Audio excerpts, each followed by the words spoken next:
The emergency lights blinked once, then everything went dark. Inside the USS Dakota, 650 feet beneath the cold Atlantic, silence wasn't just protocol. It was survival, and Seaman Andrew Cole had just broken it. The click of a safety switch echoed across the control room, cutting through the tense air like a blade. Every crew member froze mid-task, eyes flicking toward the source of the sound. The contact was unmistakable. He touched a live panel during a silent running drill. Not out of malice, not out of defiance, just inexperience. But underwater, 650 feet deep, there was no such thing as just. Chief Petty Officer Gaines turned slowly, eyes narrowing. "Who moved?" he asked, barely above a whisper. No one spoke. Then, Commander Sullivan's voice came in over the intercom, calm, deliberate, and unmistakably cold. "Control room, lock current status. Seaman Cole, report to my quarters immediately." Nobody looked at him as he left. No one had to. The weight of what he'd done trailed behind him like oil on water. 10 minutes earlier, the drill had started like any other. Red lighting, silent mode activated. No verbal communication unless absolutely necessary. All systems were to be operated with zero noise, monitored for interference, and logged without mechanical feedback. It was one of the most sacred protocols aboard the Dakota, a simulation of wartime stealth, where even a clink of a metal ring could reveal their position to enemy sonar. Commander Sullivan stood at the helm, arms crossed, his face like carved stone. 18 years underwater, 7 deployments, 0 tolerance. To his left stood Lieutenant Vale, who monitored the drill logs. Everything had been perfect, until that click. In the commander's quarters, Cole stood at attention, his breathing shallow, hands clenched at his sides. Sullivan didn't look at him at first. He simply stood by the small porthole, watching nothing but black water. "Do you know what you did?" Sullivan asked. "Yes, sir." "What exactly?" "I triggered the battery relay feedback." "Which did what?" Cole swallowed. "It created a micro-click in the electrical circuit. Could have been picked up by sonar if we were being tailed." "Could have?" Sullivan finally turned. "No, it would have. You compromised this vessel's position during a silent drill. In a real mission, that means death, and not just yours." He stepped forward slowly. "It means 131 people don't make it home, because you weren't paying attention." Sir, I was paying attention. I just thought the panel was already..." "You thought," Sullivan cut in. "Your job isn't to think, it's to know, or to wait." Cole stood silent. "Starting tomorrow," Sullivan continued, "you're removed from operations. You'll report to engineering maintenance, and every bolt you tighten, every panel you clean, will remind you of the sound that nearly got this crew killed." "Yes, sir." Sullivan stepped back. Dismissed. Cole turned to go, then paused. "Sir?" Sullivan raised an eyebrow. "I'm sorry." Sullivan didn't respond. He simply turned back to the porthole and said nothing. Back in the mess hall, news had already spread. They didn't need to say his name. "Someone broke silent protocol," one sailor whispered. "During a deep dive run? That's insane," another muttered. Lieutenant Vale said nothing as he entered, just grabbed a coffee and sat. But his eyes were on Cole as he passed, red-rimmed, silent, and disappointed. Cole grabbed a tray and sat alone. He didn't eat. He just stared at the stainless steel table, watching his reflection blur beneath the fluorescent light. In engineering the next morning, Chief Cardenas assigned him to auxiliary maintenance, ducts, coolant seals, and acoustic dampeners. "Consider this atonement," the chief said gruffly. "Don't screw it up." Cole worked 12 hours straight, didn't talk, didn't complain, but the silence was louder now.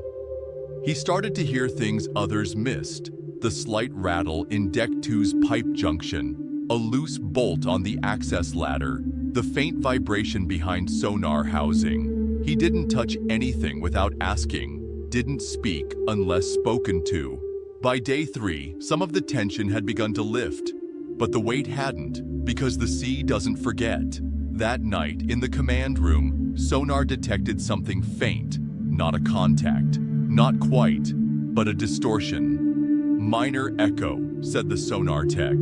Could be terrain. Sullivan stepped forward. Run it through again. Filter out terrain refraction. Another pass. The line came back jagged, uneven, then it moved. Slowly, deliberately. Sullivan's jaw clenched. That's not terrain. That's a tail. The drill was over. Real time had begun. Contact confirmed, said the sonar tech, his voice dry with tension. Range, approximately 900 meters. Parallel path.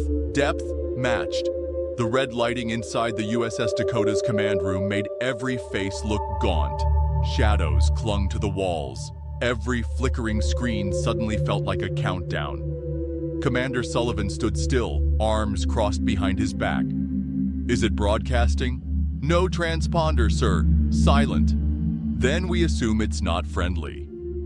The entire control room stiffened. A silent, unidentified vessel moving in tandem with a U.S. Navy nuclear submarine was a nightmare scenario. Sullivan turned to Lieutenant Vale. Trim the bow down 3 degrees. Quiet engines, no turns. Let's see if it follows. Yes, sir. Across the submarine, fans slowed. Engines throttled back. The hull creaked as pressure adjusted. And then sonar confirmed what everyone feared. It's following. Sullivan took a breath. We're being shadowed. Down in auxiliary maintenance, Seaman Cole didn't know the details, but he could feel something had changed. He was replacing insulation along the starboard duct when the air shifted, subtle but different. The hum of the ship was tighter, shallower, like it was holding its breath. He looked toward the wall-mounted emergency panel and saw the amber indicator light glowing faintly. Heightened awareness mode. Not a drill. Something real. He set his tools down and walked to the nearest intercom. Maintenance to command, he said softly, requesting permission to return to sonar station for standby assistance. There was a pause. Then Lieutenant Vale's voice came through. Granted, report quietly. Cole's heart thudded once in surprise. Then he moved. When Cole arrived in sonar, the tension was thick enough to slice. He stood in the corner at first, silent, observing. The main screen showed the familiar arcs of sonar feedback, only now, one line was persistent, a shape, just barely outside detection threshold. That's our guest, Vale said, nodding toward the trace. It's maintaining position, but we don't know if it's collecting data or preparing to act.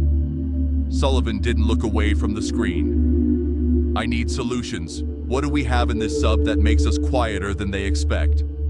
No one answered. Then Cole stepped forward. Sir, he said quietly, I think I can reduce our electrical noise profile? Sullivan turned. You think? No, sir, I know. In auxiliary maintenance, I found interference from a damaged fan mount near coolant flow regulator B deck. If it's vibrating, it's giving us a pulse signature, barely detectable, but enough. Sullivan looked at Vale. Could he be right? Vale hesitated, then nodded.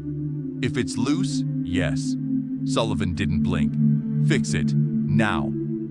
Cole and a junior engineer scrambled to the coolant bay, a narrow corridor filled with pipes and humming machinery.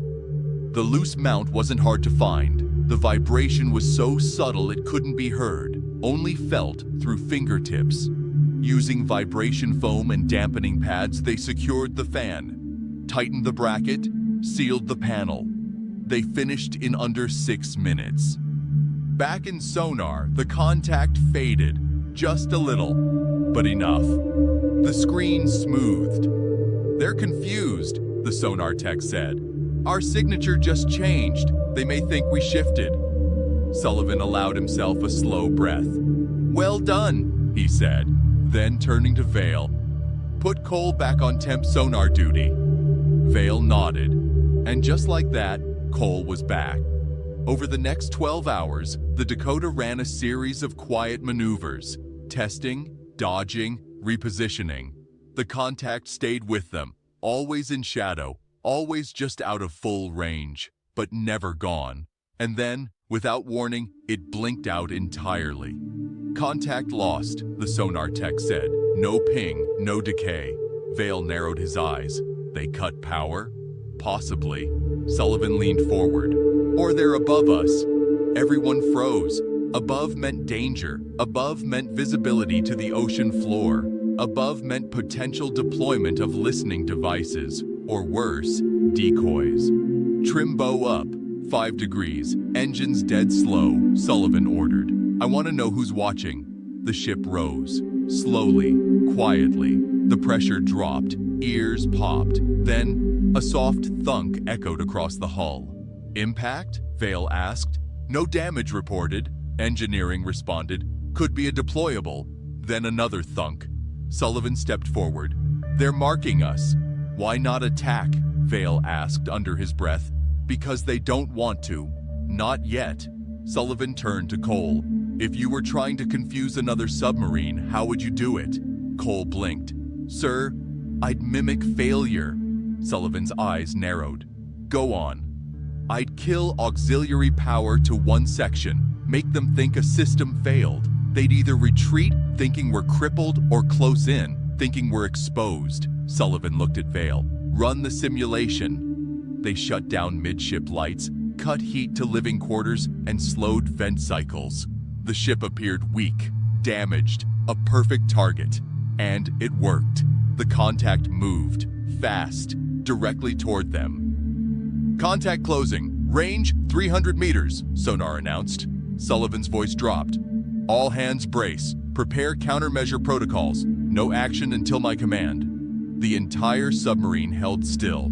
At 250 meters, the contact slowed. At 200, it hesitated. At 150, it vanished. No impact, no ping, just gone. Silence. Everyone waited. Then sonar whispered.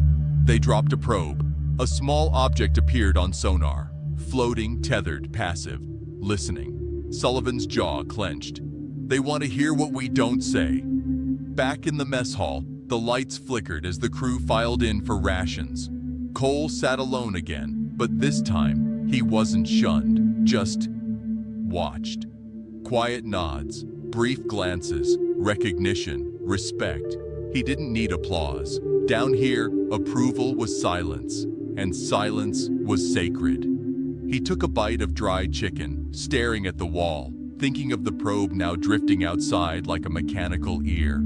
He thought of the sea, of discipline, of mistakes, and of redemption. He thought of the line he'd crossed, from liability to something else. Not a hero, but a sailor, a real one. And tomorrow, the ocean might test him again. But tonight, it was enough to be still and to listen. The probe floated like a ghost outside the hull of the USS Dakota, silent, watching, listening. For the next 6 hours, it didn't move. Commander Sullivan called it a floating threat wearing a smile. Inside, tension wrapped around the crew like seawater around the steel walls. They returned to minimal systems mode. Internal communications were limited. Lighting stayed dim. Even meals were cold. Anything to keep the noise signature flat. Seaman Cole, Lieutenant Vale said, late that evening.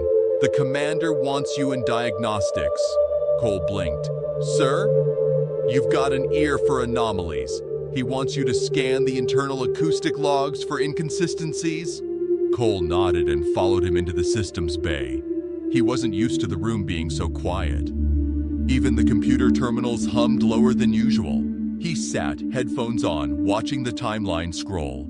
Every click, buzz, mechanical hum recorded and archived for analysis. But then, at hour 14:23, something odd. A pulse. Not a mechanical error. Not interference. A pattern. He leaned closer. 3 seconds of silence. Then one faint ping. Then another, exactly 12 seconds later. Then static. He flagged the log and traced the source. Auxiliary coolant duct, section C7. He stood, heart already racing. Sir, he said to Vale, There's something you need to hear. An hour later, Cole stood beside Sullivan, who was now reviewing the audio himself. It's a relay signal, Cole said. Not standard. It uses timing pulses embedded in background frequencies. You wouldn't hear it unless you were looking. Vale leaned in. You think it's a message? I think it's telemetry, someone sending diagnostic readings externally. Sullivan's face hardened. And it's coming from inside? Yes, sir. Sullivan stood up. Get me engineering, quietly, and lock out coolant duct access to C7. Don't say a word to anyone else yet. Within 30 minutes, a small team had sealed off the duct section and recovered a device. Small, magnetic, camouflaged like part of a cooling valve. It had its own power source, and it was transmitting, not powerful, not wide range, but enough to ping the probe, enough to leak location, system status, and maybe more. Sabotage. Cole felt his stomach turn. This wasn't just an external threat anymore. Someone on board had planted it, and they were still here. In the control room, Sullivan paced in front of the senior officers. We've recovered a transmission device from Duct C7. It was active, live, and logging data through a layered relay system. No one said anything. We're going to find out who placed it, and we're going to do it without causing panic. He turned to Vale. Quiet security review, access logs. Movement around that section in the past 72 hours. Then he looked at Cole. You're with me. Cole blinked. Sir? You've got the sharpest instincts in this room right now, and I trust them. It was the first time those words had ever been said to him by anyone in authority. They hit like a thunderclap. Over the next several hours, the crew worked silently. Vale reviewed access records, movement logs, power usage, and one name kept appearing. Petty Officer Second Class Raymond Denton. Quiet, reliable, no disciplinary record. But he had been in the C7 duct area twice, off schedule, and he'd requested coolant diagnostics access on 2 separate shifts. Could be coincidence, Vale said. Could be cover, Sullivan replied. They watched him on security footage. Nothing suspicious, but that was the problem. He moved too clean, too careful. Bring him in, Sullivan ordered. In the interrogation room, Denton sat straight-backed, hands on the table, eyes calm. Sullivan sat across from him. Cole stood near the wall, silent. Sullivan started gently. You've been with us for how long? 6 years, sir. Never had an issue with your performance? No, sir.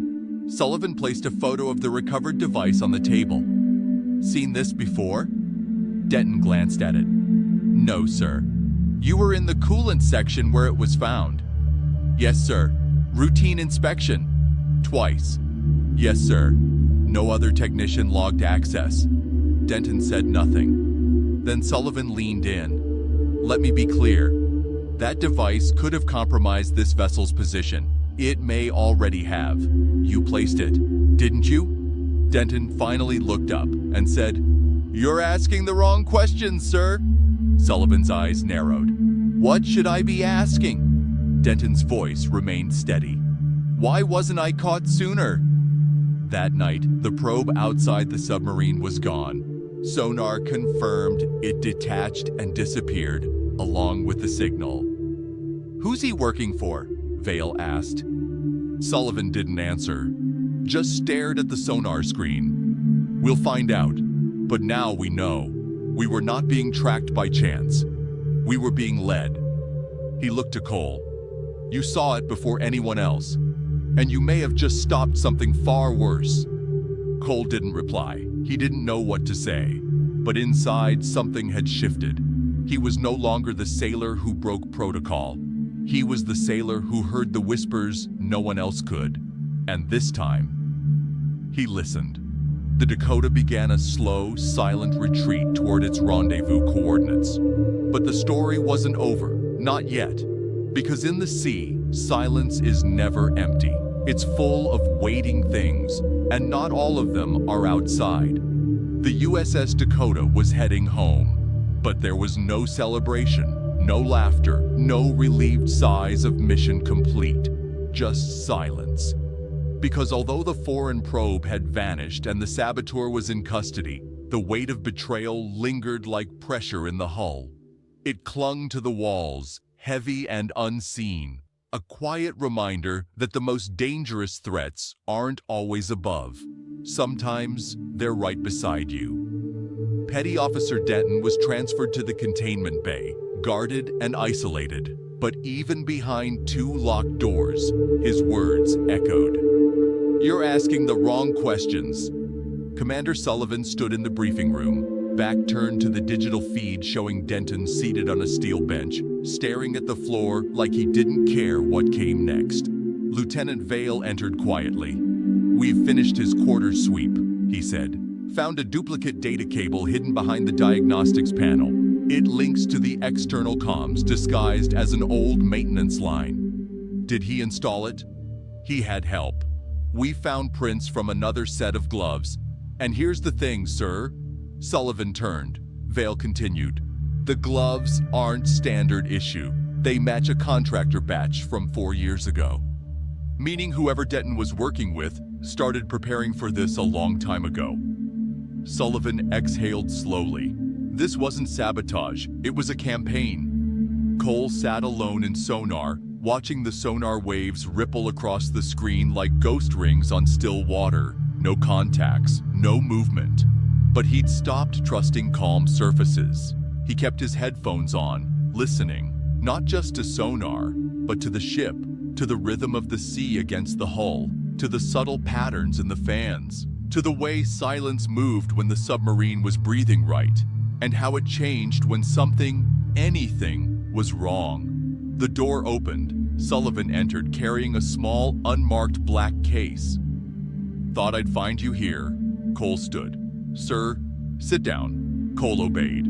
Sullivan placed the case on the console, opened it. Inside, a set of sonar manuals sealed in protective film, a watch officer's logbook, and a silver pin with the symbol of a Navy acoustic technician. Cole blinked. "I'm not qualified." "Not yet," Sullivan said. "But you will be. And after what you've done down here, you've earned the right to try." Cole stared at the objects.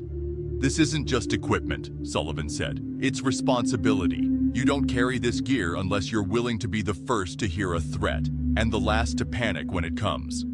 Cole looked up. "You think I'm ready?" "I think," Sullivan said, "you learned the most important lesson anyone down here can learn." "And what's that, sir?" "That silence isn't absence, it's presence." Cole nodded, slowly, quietly, and took the case. 2 days later, the Dakota surfaced. The sky was overcast, the ocean slate gray. But to the men who stepped out onto the tower deck, it might as well have been sunshine. They stood in a silent line as the loading bay opened and a small launch ship approached to retrieve Denton and his evidence. Sullivan watched as the saboteur was led away, still quiet, still unreadable. Vale turned to him. "Do you think we got all of them?" Sullivan didn't answer for a moment, then said, "I think we stopped this one." They stood there together, breathing salt air for the first time in weeks. Then Sullivan said, "But there will be more. That's why we prepare." Behind them, Seaman Cole stepped onto the deck, still carrying the black case. He looked older now, not in age, but in posture, in stillness. He looked like he belonged. Sullivan nodded to him. Cole nodded back. No words were spoken. They didn't need to be. Some acknowledgments are best left in silence. The debrief took 3 days. Back at base, intelligence officers pored through logs, files, movement records. They found nothing more, but Sullivan knew better. In his final report, he wrote one line that stood alone on the page. "We are not alone beneath the waves, and we never were." Cole was transferred to an advanced sonar training program. He completed it in 4 months. The instructor said he had a gift.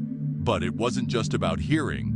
It was about knowing when to speak up and when not to.